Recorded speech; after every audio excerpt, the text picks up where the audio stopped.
আপনি যেদিন মরবেন সেদিনও মানুষ ভাত খাবে। এই গ্রামবাসী ধোকা ধোকা, মহল্লাবাসী ধোকা, এগুলো সব ধোকা, সব ধোকা। বন্ধুরা ধোকা, স্ত্রী ধোকা, এগুলো সব ধোকা। সব ওই রাত্রে খানা খাবে, আপনারে দাফন করে আসে।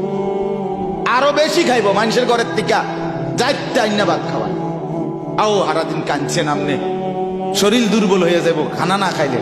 ভাত খা, খানা বন্ধ। লাশের সামনে, লাশের সামনে মুসলমান আজকে জানাজা, লাশ সামনে, এখানে দাঁড়াইয়া জিগায় খানাটা কোন দিন কইয়া লাইলে ভালো আছিল।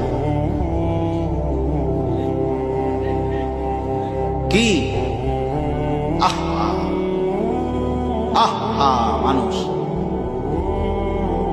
কার জন্য শিক্ষালেন? এই মানুষগুলো তারা আজকে জিগায় খানাটা কোন দিন। 4 দিন না খানাটা কি সোমবারে করলে ভালো হয় না মঙ্গলবারে করলে ভালো হয়? কদ্দুর অনবুঝ করে লাইলে ভালো আছিল। লোকজন কি আর আবার ফাইবেননি? হ্যাঁ, মানুষটিরে আবার কইটো আইবেন, আজকেই কইয়া লাইলে ভালো।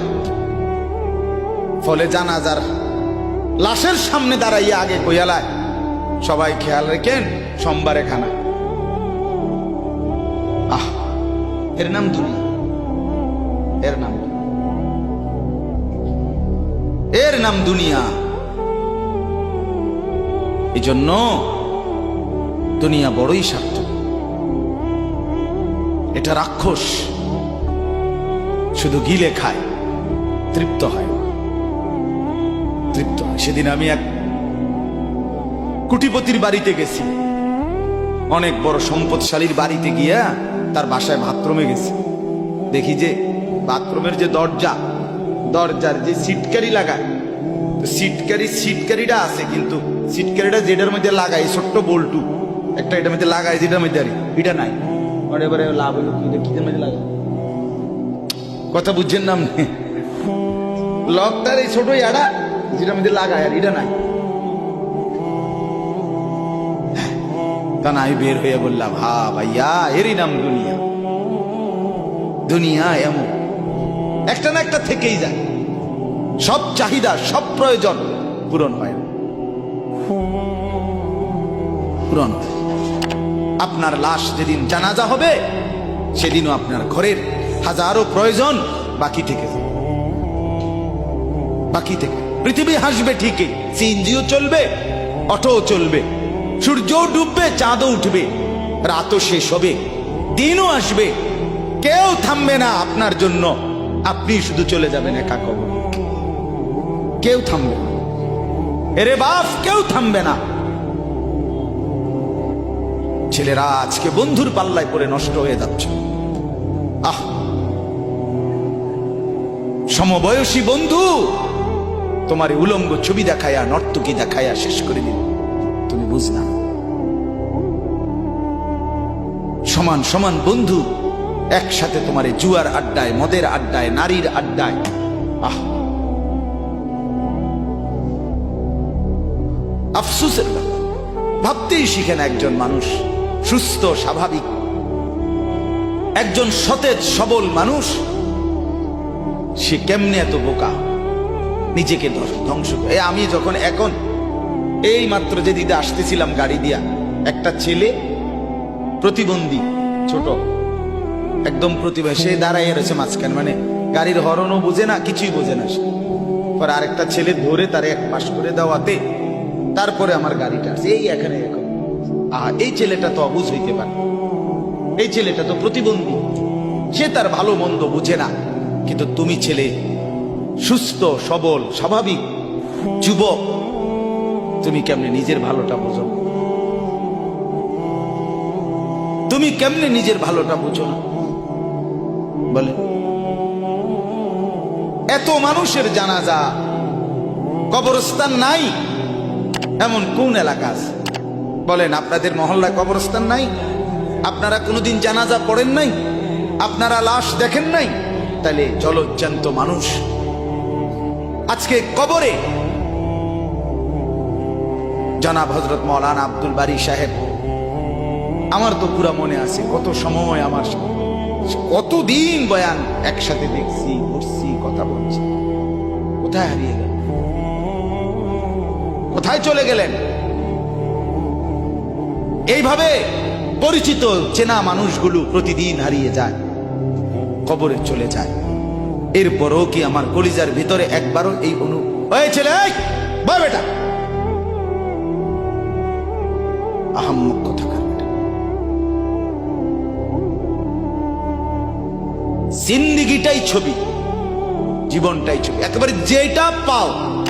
আজ মুসলমানের যুবকের কথা হইল বেঈমান ইহুদি আর কাফেররা আমাদেরকে এরকম ফাঁদে ফেলাইছে যে যা কিছু আছে 24 ঘন্টা মুসলমানের ছেলে মেয়ের হাতে মোবাইল তুলে দিছে। যেটা ফাও শুধু ছবি উড়াই আমার কাছে বানায়। এটা কুত্তা হোক, বিলাই হোক, শুকর হোক, মানুষ হোক, গরু হোক, ছাগল হোক, হুজুর হোক, পাবলিক হোক, বেড়া হোক, বেড়ি হোক, জোয়ান হোক, বুড়া হোক, যেটা পাও না শুধু ছবি উড়া। জিন্দিগির কাজে একটা আহ হায় হায় বাপ, তোমরা বুঝো না, বেঈমান তোমাদেরকে বেঁধে ফেলছে, আষ্টে পৃষ্ঠে বেঁধে ফেলছে, গিলে খাচ্ছে, গিলে। একটা সেকেন্ড সিদ্ধান্ত বেঈমানের যে মুসলমানের একটা নড়াচড়া তারা তাদের আড়াল হইতে দিবেন। কারণ এই মোবাইল, এই ইন্টারনেট, এই সব কিছু আমরা যাই ছবি উঠাই করি তাদের হাতে, তাদের কাছে এটার মূল নিয়ন্ত্রণ। তারা দেখে মুসলমানের যুবকদের হালাত কি, চরিত্রের অবস্থা কি, যুবতীদের হালাত কি। যুবতী তার রাত গভীরে অশ্লীল দৃশ্য পুরুষকে দেখায়, যুবক তার রাত গভীরে অশ্লীল কথা, জঘন্য কথা ভিন মেয়ের সাথে বলে। আহা, বেঈমান তখন হাসে, কাফের বেঈমানরা তখন হাসে, হ্যাঁ দেখছো মুসলমানের অধপতন, মুসলমানের সন্তানের নোংরামি, মুসলমানের সন্তানের অসভ্যতা, এটা তারা হিসাব রাখে। এজন্য ভাইয়া জীবনের কদর করেন। একজন হলে একজনই বোঝেন, দুইজন হলে দুইজনই বোঝেন। বাবাদেরকেও বলি, আমার ছেলেদেরকেও বলি, সবাইকে বলি, বাপ জিন্দিগির কদর করেন। এই বলতেছিলাম, এটা আমাদের হায়াত, এটা আমাদের জীবনের সবচেয়ে বড় সম্পদ। এই সময়টা, এই হায়াতটা, আমার জীবন, আমার হায়াত, এটাই আমার সময়, এটাই আমার জীবন। যেটা ঘন্টা, মিনিট, সেকেন্ড, এটাই আমার জিন্দিগি। যেটা জিন্দিগি, এটাই ঘন্টা, মিনিট, সেকেন্ড। আমরা মরার আগে মানুষ বা অসুস্থ হইলে, অ্যাক্সিডেন্ট করলে, বুড়া হইলে মানুষে কয় না যে ভাই আমার আর সময় নেই, ঠিক কিনা বলে, আমার সময় শেষ, তার মানে হায়াত শেষ। তাহলে বোঝা গেল যেটা হায়াত এটাই সময়, যেটা সময় এটাই কি বলেন না হায়াত। হায়াত হায়াত কদর করে, কদর। ও ভাই, ওই লাল গেঞ্জি, তুমি উঠা কথা বলো, তুমি বাহিরে গিয়ে কথা বলো, যাও। কাফেল কোথাকার, হে নগদ বুঝায়, হেরে অনেক বুঝাইতে আছে, বুঝতে কি কইছে। তুমি শোনো মিয়া, বললাম না তুমি আলাদা শোনো। আমি এ ব্যাপারে কঠোর। 10 মিনিটের জন্য যদি বলি আমার জিন্দিগির সিদ্ধান্ত, গাফেলকে বলবো না, অমনোযোগীকে বলবো না, এটা আমার জিন্দিগির ফয়সালা ইনশাআল্লাহ। সমবয়সী বরবাদ করে দিচ্ছে ছেলেদের কাছে, এক সময় না ভালো হতে দিচ্ছে না। আহ, কোন মা বাপ তার সন্তানকে অসৎ করে গড়ে তোলে নাই।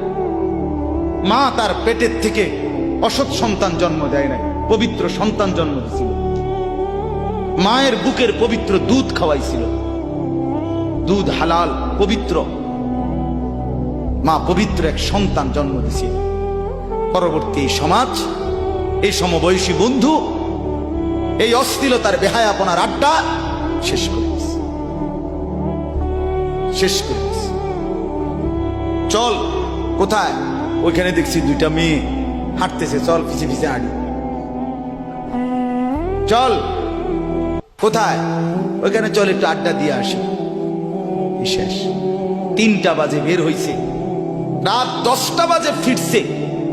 7 ঘন্টা সমবয়সী 7-8 জন ছেলে একসাথে ঘুরলা, অথচ তোমার লগের এই 6 জন বন্ধু একবারও বলল না যে আসরের নামাজ পড়তি না, মাগরিব পড়বা না, এশার নামাজ পড়বা না।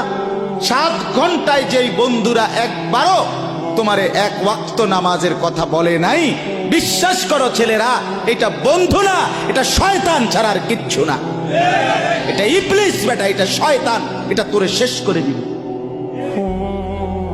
তোর আখেরাত তো শেষ করবে, তোর দুনিয়া তোরে অকর্মণ্য অপদার্থ বানাইয়া একটা আকামলা বানাইয়া ছেড়ে দিবে।